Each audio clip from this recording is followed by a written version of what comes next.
Lucy. Okay, we're emerging from this little tunnel into the canyon again, and they've been fixing that tunnel for a while, and now it's done. Glenwood Canyon is more beautiful to me every time I drive through it, truthfully. The first time I went through it was on an Amtrak train. The train tracks run right along the river, which is across from the highway against those mountains. It just runs right at the base of those mountains, literally on the riverbanks. It's very tight around here.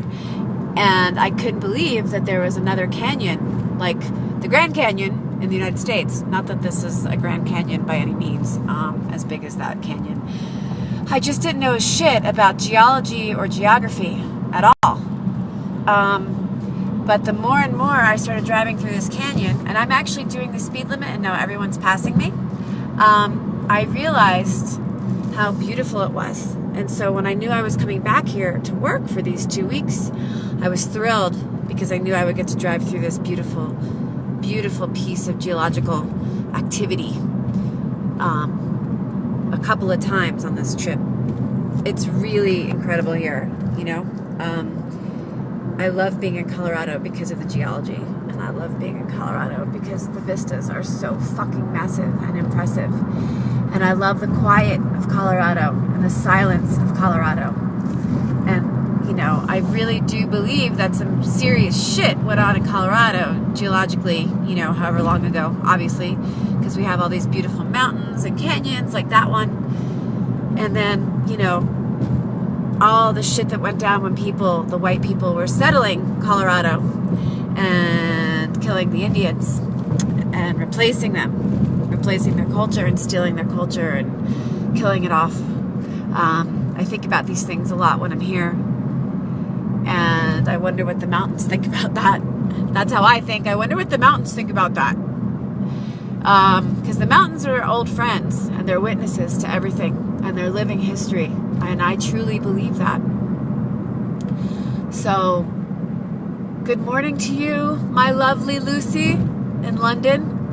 I will, I'm actually still doing the speed limit, and oh, the other thing I wanted to say about pioneers, you know, you're riding across the plains of the United States, and it's flat, and it's flat, and it's flat, but you're slowly going up an incline, okay?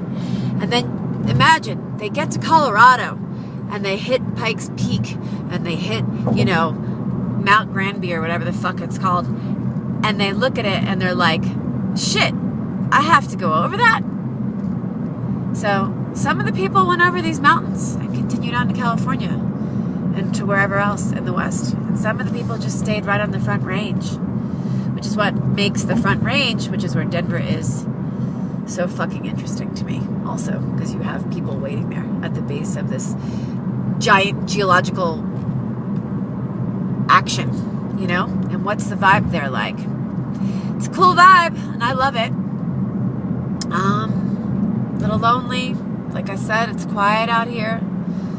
There's silence. You're so far from the rest of the universe that we know of, our New York, London universe, a certain way of living. And you have some of that cosmopolitanism in Denver, and here in the mountains too, because of the ski resorts. God, I'm going on my diatribe about Colorado and why I love it here. But yeah, this is it. This is I-70, the I-70 corridor through Rocky Mountains, going through Glenwood Springs Canyon, or Glenwood Canyon rather. So again, good morning, Lucy. Good morning from Colorado. This is Sarah Valentine signing off.